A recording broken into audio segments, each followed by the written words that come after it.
Hello everybody, Damascus Fox here, and today I'll be doing a review, and today I'll be reviewing this guy, the ESEE-4P fixed blade. Now this is a knife. Yes. Let's first do some specs, then I'll get to talking about the knife and my opinions and whatnot. Starting off with length of this dude. Alright. Overall length coming in at a little less than 9 inches. So about, I'll say 8 3/4. So it's pretty cool. And then your blade length is coming in at 4.5. Your cutting edge is coming in at pretty much 4. So pretty cool ratios on that guy. But I mean, just my opinion, which is this channel is completely based off of my opinion and some facts, of course. Try to give the best information I can. Hello to you too. Alright, let's see. We are on ounces. This guy weighs 7.41 ounces. So, yeah. Pretty, not like super heavy, but it's got some, it does have some weight to it. The sheath also adds 3.30 ounces. So, them together will give you 10.71. So this guy will weigh you 10.71 ounces. So if you're packing this guy, oh, I had some water in there. Forgot about that. I was trying to clean that out. Not a good thing to have on your SE is water. All right, done with you. And next, size comparisons. Put this guy over here out of the way. Now let's compare this guy. I'm going to use some folding knives, which might be kind of silly, but whatever. Bear 3 and Spyderco Tenacious. So this guy is longer than both of these. This one's handle length is almost the same size as the Tenacious, which is a little different, but the blade length is much longer. Same goes with this guy. The handle is pretty much the same, but the blade is obviously much longer. I won't be doing my Espada comparison today because it's going to be a lot of size comparisons, and I don't want to drag it out, you know. CJRB Feldspar,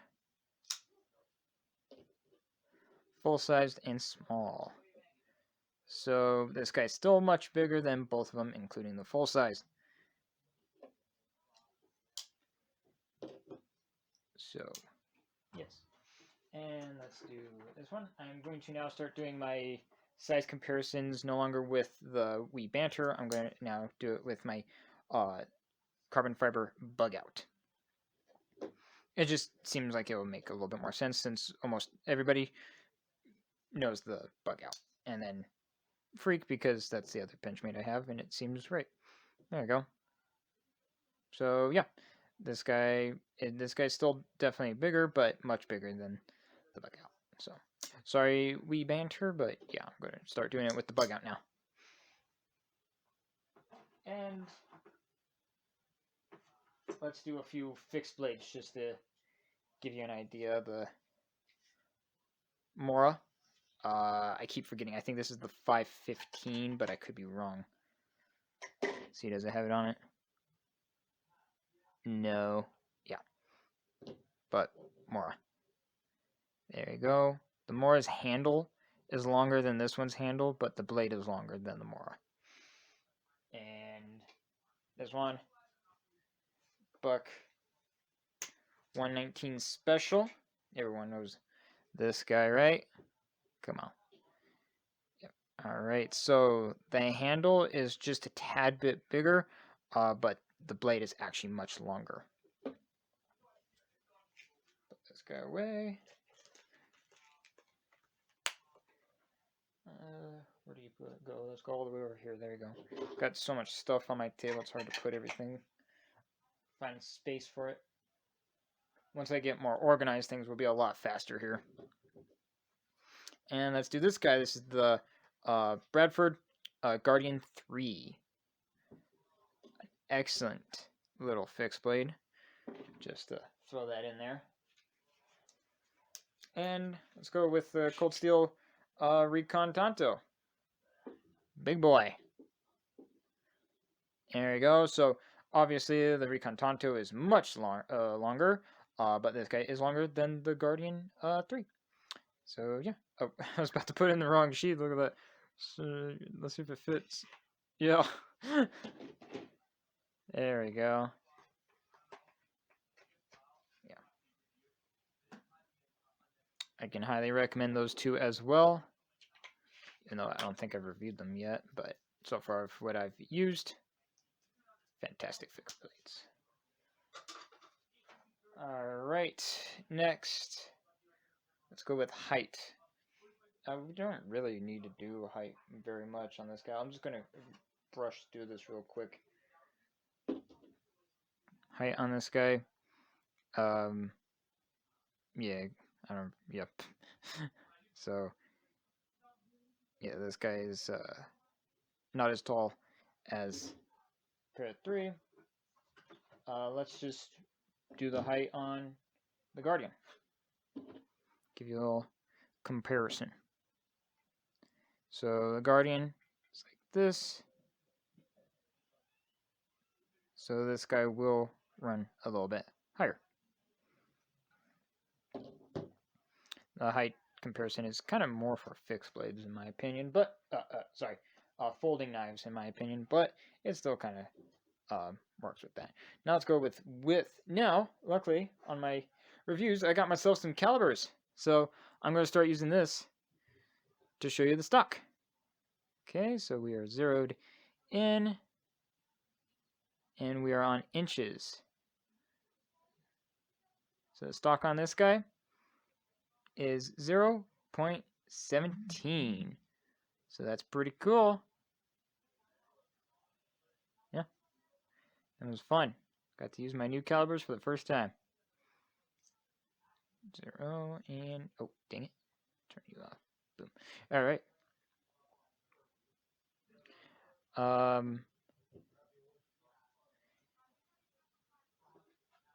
So that was the thickness on the stock, and then let me show you. That's the total width of the blade. So pretty cool. The price on this guy. Apologize, I forgot to write that down. On Blade HQ, this guy will run you about $109. So that's actually, in my opinion, not a bad price for this fixed blade. You get nice stock, you get good materials, which I'll be talking about in a moment. And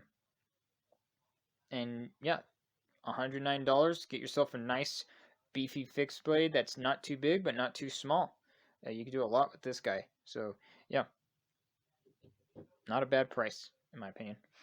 Now let's do the cut test. Where did I put my paper? There it is.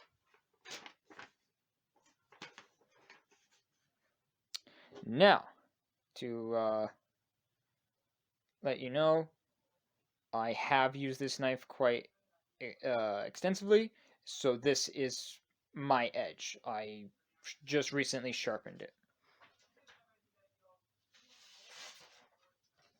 So that's sharpening it after using it quite a bit.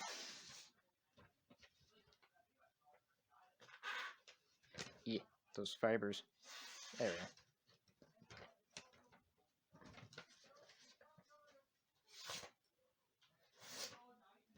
So,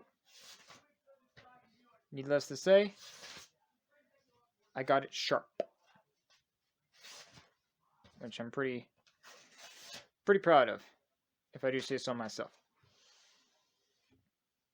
Yeah. So now let me talk a little bit more about the specs on this guy. This guy is using 1095 high carbon steel. So this guy is a tough steel, so it will take quite a lot of abuse, but it is not stainless by any means, so it will rust, especially around the edge and on this guy right here, the laser engravings. So you will want to use a dry film rust inhibitor, so like Tough Glide or Tough Cloth, and just keep that on the edge so then it does not rust on you, because it will rust, and you don't want that. Rust is bad. Nobody likes it. So yeah, just make sure you got yourself a dry film rust inhibitor for your ESEE blades that are using 1095. Yeah, the handle material is gray micarta. It looks black because I cleaned it up and rubbed mineral oil on it, so it made it restore, but changed colors a bit. So yeah, because I got it kind of mucked up with my greases and using it a lot, or not a lot, but using it in quite a brutal task just today. So I put some mineral oil on it just to make it look a little nicer and feel a little nicer too. So that's pretty cool. So you can use mineral oil to restore that micarta just a tad bit, but it is gray micarta. So yeah, and this guy is a drop point, and it is a flat grind. So nice and flat, but still got decent amount of meat behind the edge, so it will do some chopping tasks pretty well. And it's got a thick stock, so yeah. And yeah, finish on this guy is a black finish, and it is made in the USA. So yeah, USA made. So that's actually a good price for a USA made knife, and it comes with, like I showed you, this right here. This is a molded polymer sheath, tan color. It comes with this nice little lanyard, and the retention on this guy is really good. I'll show you, but I hope I don't get too much water on my knife again. Retention, really good, and it is quite, in there, so you do have to pull quite a bit, or you can use your thumb on this little ramp right here. Pull it right out. So, yeah. And there we are. And for the first time on one of my reviews, I'm going to actually, I don't usually do this on my reviews, so don't, expect me to continue to do this. Just on certain knives, I feel like it kind of needs a little bit more of a little extra spice into the mix, for lack of a better word. So I filmed some use, and I'm going to show you right now.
realize how tiring chopping is.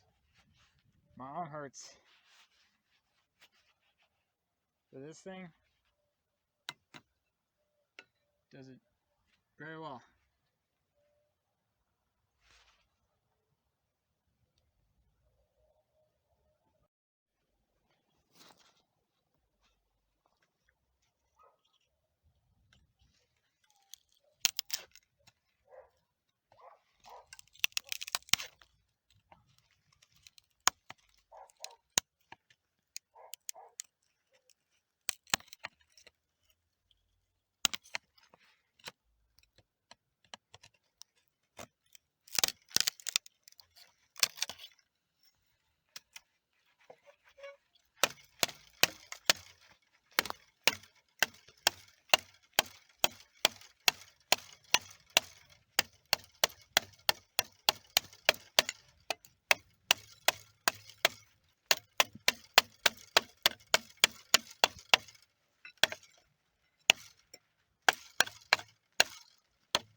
Yeah, look at that. Chops real nice.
Alright, last thing. Let's see how well this edge held up.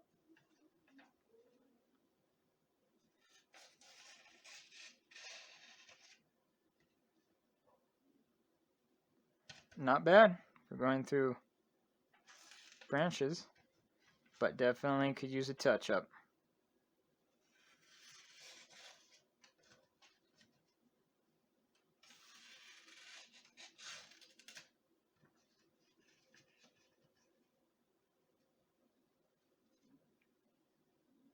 Yep.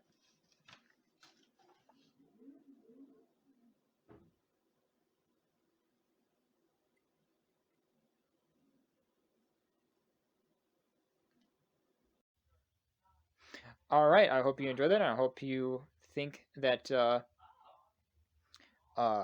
hope you hope that gives you enough information on what this knife can do.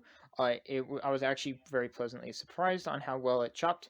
Um, my arm got very tired doing all of that. So yeah, but yeah, this guy is really good. You could do a lot of feather sticking with this guy. You could do chopping. That forward choil, very comfortable. I love being able to choke up on my blades. It's just one of the things that, for some reason, when a blade has a forward choil like that, it's just like, oh yeah, every time I do that. So yeah, I really like forward choils. It's really good, and I apologize for that sound I made. But I like keeping my channel weird. I'm a weird guy, so I like keeping my channel weird. But yeah, I really like being able to choke up on my blade, so you can really get some good feather sticking in there, or processing something. You can even use this for your barbecue and just hack up some tri-tip or something. Yeah, that's probably what I'm going to use it for someday. Maybe, but yeah. And it chopped extremely well, and as you saw on the video, it held up its edge decently. It was still pretty slicey. Definitely needed a touch up. And then after I sharpened it, it didn't take too much to actually get it that sharp, which I was actually pleasantly surprised with. So for a knife like this, 1095 is actually really good for it, because it would, it's sharp and it would do its task, uh, chop through the things that you need, get yourself some kindling and whatnot. Uh, now I don't know much about bushcraft or hunting or anything like that, so just keep that in mind. I don't do any of that stuff, so uh, I don't want to be an ignoramus and give you wrong information. But from what I've did in that test, uh, it would seem like I would want something like this, that I can chop with it and sharpen it in the field really quickly and easily. So yeah, this guy was sharpened up real nice, really quick, and took an edge very easily. So I was definitely pleasantly surprised with that, and it didn't get too mucked up. You can see some of this coating right here got a little mucked up. I think that's when I was doing the batoning. Right there got a little mucked up right there, but the uh, damage resistance on it actually was really good. I was expecting my knife to be quite messed up, and it did not chip or roll as much as I expected from chopping. So that's really cool. And yeah, this right here, this is deformation on the micarta. It comes from the sheath, I believe. It's got these two little lips. I'm not sure if you can see in there, but when you put in your blade, yeah, right there, you can see it. It's got those two little lips right there. So when you put in your blade, it just nicks it every time. It just grinds on it. So it's going to wear right there over time, fairly quickly. But I mean, this is a use and abuse kind of knife. This is just a beater knife. You can just do a lot of good uh, destructive tasks with this guy. That's my opinion. And you got these three screws right here. So, yep. And I probably should bring my tools out. I'm not sure if anyone wants me to do a hardware check.